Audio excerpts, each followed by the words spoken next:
সব মাছের ঠোঁট কেটে ফেলে না দিলে সেটা নাকি খাওয়া হারাম, এটা কি ঠিক নাকি নিছক কুসংস্কার? কোন বিবাহিত ব্যক্তি যদি ইচ্ছাকৃতভাবে নিজের ফেসবুক প্রোফাইলে রিলেশনশিপ স্ট্যাটাসে সিঙ্গেল লিখে রাখেন তাহলে কি তার বিবাহের কোনো ক্ষতি হবে? খুবই গুরুত্বপূর্ণ প্রশ্ন। মাথা আসানোর পর যে চুল ওঠে তা কি করব? মাজেদা আপনি লিখেছেন ছেলেদেরকে জাজাকাল্লাহ আর মেয়েদেরকে নাকি জাজাকিল্লাহ বলতে হয়, ব্যাপারটা একটু বুঝিয়ে বলুন। ফারিয়া বেগম আপনি লিখেছেন গরম কোনো খাবার ফু দিয়ে খাওয়া কি জায়েজ নেই, যেমন চা বা গরম কোনো তরকারি ভাত ফু দিয়ে খাওয়া, এটা কতটুকু সঠিক? ফাতেমা আক্তার লিখেছেন আমার ছেলে বাসায় 3/4 প্যান্ট পরে, এতে কি গুনাহ হবে? ওর বয়স 21 বছর। লেজারের মাধ্যমে নির্মাংসের পশম স্থায়ীভাবে অপসারণ করা হয়, এরকম ক্লিনিকে কাজ করা কি জায়েজ হবে?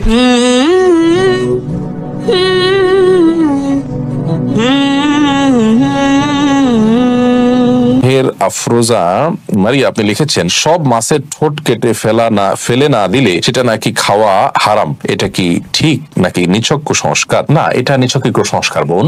মাছের ঠোঁট খাওয়া হারাম নয়, কেউ চাইলে মাছের ঠোঁট খেতে পারেন। সব মাছের ঠোঁট কেটে ফেলতে হবে এরকম যদি হয় তাহলে তো কাসকি মাছ খাওয়া যাবে না, কারণ ঠোঁট তো আপনি কাটার জন্য খুঁজেই পাবেন না। তো যাই হোক, এটা নিছক কুসংস্কার, এর কোনো ভিত্তি নেই শরীয়তে। মাছের ঠোঁট সহ মাছের পুরো শরীরের যে কোনো অংশই আপনি খেতে পারবেন, শরীর যখন গুঁড়ো মাছ হবে, ময়লা অংশটা নাপাক যেটা মল সেটা ফেলে দিবেন, আর বাকি পুরো মাছই আপনি খেতে পারবেন।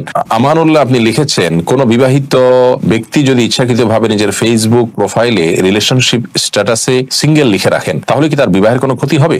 খুবই গুরুত্বপূর্ণ প্রশ্ন।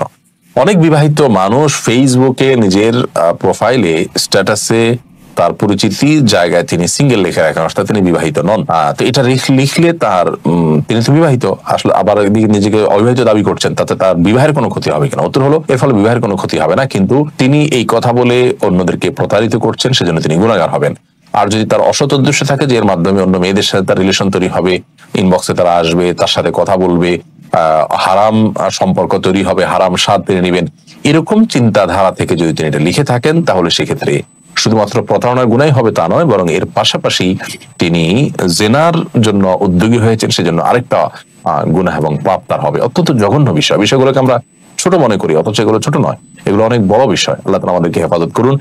যিনি বিবাহিত তিনি নিজেকে অবিবাহিত বা সিঙ্গেল হিসাবে পেশ করা, এটা অনৈতিক, এটা অন্যায়, এটা হারাম, এটা প্রতারণা এবং এটা জেনার জন্য পদক্ষেপ নেওয়ার শামিল।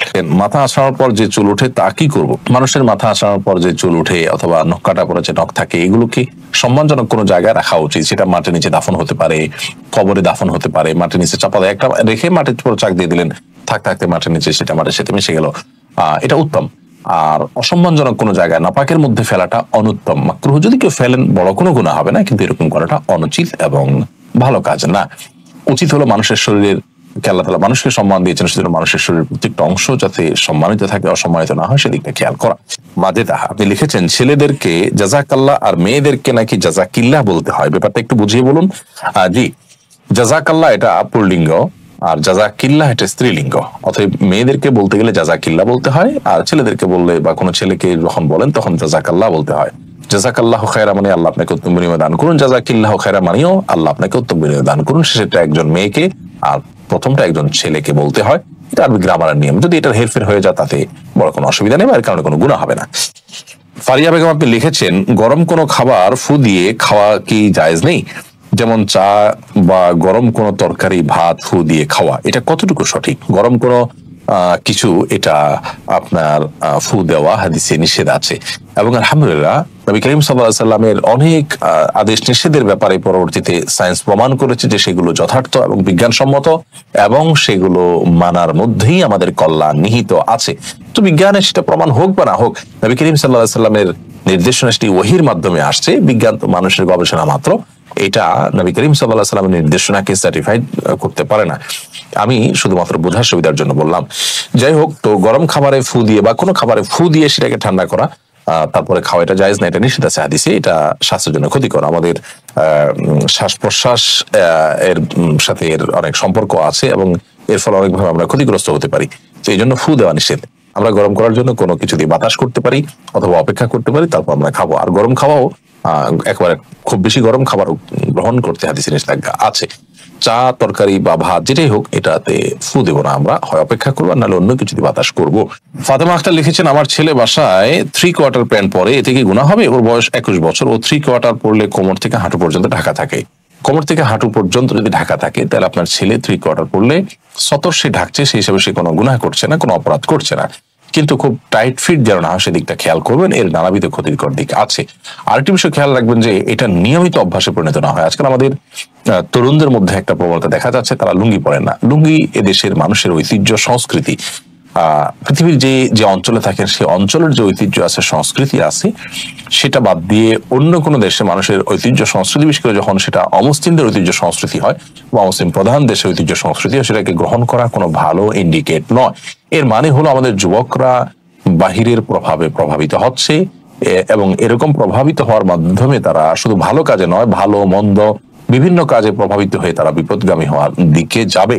স্বকীয়তা আমাদের মধ্যে থাকা উচিত, আমাদের দেশীয় সংস্কৃতিকে এক্ষেত্রে আমাদের প্রাধান্য দেওয়া উচিত। এরপরে ফৌজি হাসান লিখেছেন, লেজারের মাধ্যমে নির্মাংসের পশম স্থায়ীভাবে অপসারণ করা হয়, এরকম ক্লিনিকে কাজ করা কি জায়েজ হবে? শরীরের নির্মাংস অর্থাৎ নাভির নিচের যে পশম, এগুলো লেজার মাধ্যমে স্থায়ীভাবে যদি অপসারণ করা হয় তাহলে সেক্ষেত্রে সেখানে কাজ করাটা জায়েজ হবে না। তার কারণ হলো আপনি এই কাজ করতে গিয়ে মানুষের সতর আপনাকে দেখতে হবে, কেউ আপনাকে সতর দেখাতে হবে। এই যে সতর দেখা দেখির ব্যাপার, উন্মুক্ত করাকরির ব্যাপার, এই কাজটা কিন্তু শরিয়াত দৃষ্টিকোণ থেকে গুনাহের কথা। এটা জায়েজ হবে তখনই যখন নিরুপায় হবে। ধরুন অপারেশন করতে হয়েছে, রোগী হিসাবে কাউকে ট্রিটমেন্ট করতে হয়েছে, তখন তার সতরে আপনি কাজ করতে হয়েছে, সেটা ভিন্ন কথা। একইভাবে ধরুন কেউ অনেক বেশি বয়স্ক হয়ে গেছেন, এত বয়স্ক হয়েছেন যে তার নাভির নিচের লোম তিনি পশম পরিষ্কার করার কোনো ক্ষমতা তিনি রাখেন না, তখন অন্য কেউ তাকে করিয়ে দিলেন, সেটিও নিরুপায় ব্যক্তির জন্য। কিন্তু এটাকে স্থায়ীভাবে রিমুভ করার জন্য অন্য কারো সতর আপনি দেখছেন বা কেউ দেখাচ্ছেন, সেই বিষয়টি জায়েজ নয়। এটি এরকম কারণ নয় যে কারণের ভিত্তিতে একজন আরেকজনের সতর দেখতে পারে, বিধায় এখানে আপনার জন্য উপার্জন করা বা চাকরি করা জায়েজ হবে না। নবী করিম সাল্লাল্লাহু আলাইহি ওয়াসাল্লাম মুসলিম হাদিসে বলেছেন, লা ইয়ানজুরু রাজুলু ইলা আওরাতির রাজুলি, কোন ব্যক্তি অন্য কোন ব্যক্তির সতরের দিকে তাকাবে না। একইভাবে ওয়ালাল মারআতু ইলা আওরাতিল মারআতি, কোন নারী অন্য নারীর সতরের দিকে তাকাবে না। দাসীর সাথে সহবাস জায়েজ হলে টাকা দিয়ে পতিতালয়ে গেলে কি গুনাহ হবে? কারণ তখন তো সাময়িক সময়ের জন্য দাসী কেনা হয়। অত্যন্ত আফসোসের বিষয় যে প্রশ্নকর্তার দাসী সম্পর্কে ধারণা নাই। কৃত দাসী, সাধারণ দাসী না, কৃত দাসীর সাথে সহবাস করা জায়েজ আছে, স্ত্রীর মতো আচরণ করা জায়েজ আছে। কার জন্য? ওই কৃত দাসীর যে মালিক তার জন্য। কৃতদাসীকে তিনি মনে করেছেন কৃতদাসী মানে হলো বাসার কাজের লোক, নাউযুবিল্লাহ। কৃতদাসী হলো যুদ্ধের পরে, মনে করেন মুসলিমদের সাথে অমুসলিমদের যুদ্ধ হলো, সেই যুদ্ধের পরে পরাজিত যারা, তাদের মধ্য থেকে যারা বন্দী হয়ে চলে আসছে, যুদ্ধবন্দী, এদের মধ্যে পুরুষদেরকে বলা হয় কৃতদাস আর মেয়েদেরকে বলা হয় কৃতদাসী। তাহলে যুদ্ধবন্দী হিসাবে গ্রেপ্তার হয়ে কোন একটা পক্ষের হাতে না আসলে তাকে কৃতদাসী বলা। যদি একটা লোক কাজের লোক হয়, কাজের বুয়া হয়, পুরুষ হোক মহিলা হোক, সে কখনো কৃতদাস কৃতদাসী না। কৃত দাস কৃতদাসী, যাকে ক্রয় করা হয়, বিক্রয় করা হয়, এ অপশন আছে। এখন কৃতদাসী যদি যুদ্ধবন্দী হিসাবে আসে, যে ব্যক্তির মালিকানায় আসবে, অর্থাৎ যোদ্ধাদের মধ্যে যে বন্টন করা হবে যুদ্ধলব্ধ সম্পত্তিতে, যার ভাগে পড়বে সে তার মালিক। সে চাইলে তাকে রাখতে পারে, চাইলে তাকে বিক্রিও করে দিতে পারে। এ হলো কৃতদাস দাসী সম্পর্কিত সংক্ষেপে কথা। এখানে কৃতদাসীর সঙ্গে সহবাস করাকে ইসলাম এলাও করেছে কেন? এটা নিয়ে আমাদের নাস্তিক ভাইদের বা নাস্তিক বন্ধুদের প্রশ্নের কোনো শেষ নেই। তারা বলে, হ্যাঁ, একজন কৃতদাসীর সাথে ইসলাম সহবাস করাকে কিভাবে বৈধ করেছে? কেন বৈধ করেছে আমি সংক্ষেপে শুধু বলতে চাই। মনে করুন বাংলাদেশে মানুষের সাথে অন্য কোন দেশে মানুষের যুদ্ধ হলো, যুদ্ধে যারা গ্রেপ্তার হয়ে বাংলাদেশে মানুষের কাছে চলে আসলো, তাদেরকে যদি পরাজিত শক্তি যারা, তারা তাদের যুদ্ধবন্দীদেরকে নেওয়ার জন্য কোনো চুক্তিতে আসতে পারলো না, যে কোনো ভাবে নিতে পারলো না, ফেরত নিতে পারলো না, এখন এই লোকগুলা যুদ্ধবন্দী হিসাবে যাদের হাতে আছে তাদের কাছে কিভাবে থাকবে? ছেলেদেরটা তো যেমন তেমন কাজ কাম করলো, সমস্যা নেই। মেয়েরা তো বাসা বাড়িতে থাকবে। তাহলে এই মেয়েটা বাসা বাড়িতে থাকলে তার নিরাপত্তার কোনো রাস্তা আছে? কোনো রাস্তা নেই।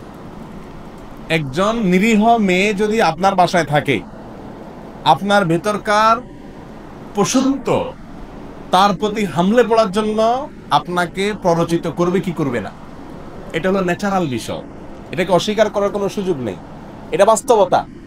এই জন্য ইসলাম বিধান রেখেছে যে ওই ব্যক্তি যিনি সেই কৃতদাসীটাকে পাবেন, তার ভাগে বন্টন করা হবে, তাকে দেওয়া হবে রাষ্ট্রপ্রধানের পক্ষ থেকে, সেই ব্যক্তির স্ত্রীর মতো হয়ে যাবে। এই কৃতদাসী তার জন্য কি হয়ে যাবে? স্ত্রীর মতো হলে তার সন্তান, তার ভাই, তার অন্য কোনো লোক তার দিকে লোলুপ দৃষ্টিতে তাকাবার কোনো স্কোপ থাকবে না। এটা হলো তার জন্য এক ধরনের নিরাপত্তা নিশ্চিত করা। আমি কি বুঝাতে পারছি? এই লোকটা যদি তাকে বিক্রি করে দেয়, কেমন যেন একজন মেয়েকে তালাক দিয়ে আরেক জায়গায় বিয়ে দেওয়ার মতো। তখন যিনি কিনলেন ওই ব্যক্তি তার জন্য ওই প্রথম ব্যক্তির মতো স্বামীর জায়গায় থাকবে। শুধু তাই নয়, ইসলামী শরিয়ার বিধান হলো এই মহিলা থেকে যদি কোনো বাচ্চা হয় ওই ব্যক্তির, তাহলে সেই বাচ্চা হওয়ার সঙ্গে সঙ্গে এই মহিলা চিরকালের জন্য সাধারণ কৃতদাসীর নাম থেকে বের হয়ে যাবে। অর্থাৎ এই মহিলাকে আর সে চাইলে আপনার কি করতে পারবে না, বিক্রি করতে পারবে না। তাহলে কৃতদাসী এক জিনিস আর কাজের বুয়া আরেক জিনিস। আপনি কৃতদাসীর সাথে সহবাস করা যায় সেজন্য পতিতালয়ে যাওয়াকে জায়েজ বলবেন, এটা মূর্খতা ছাড়ার কিছু না। আল্লাহ তাআলা হেফাজত করুন।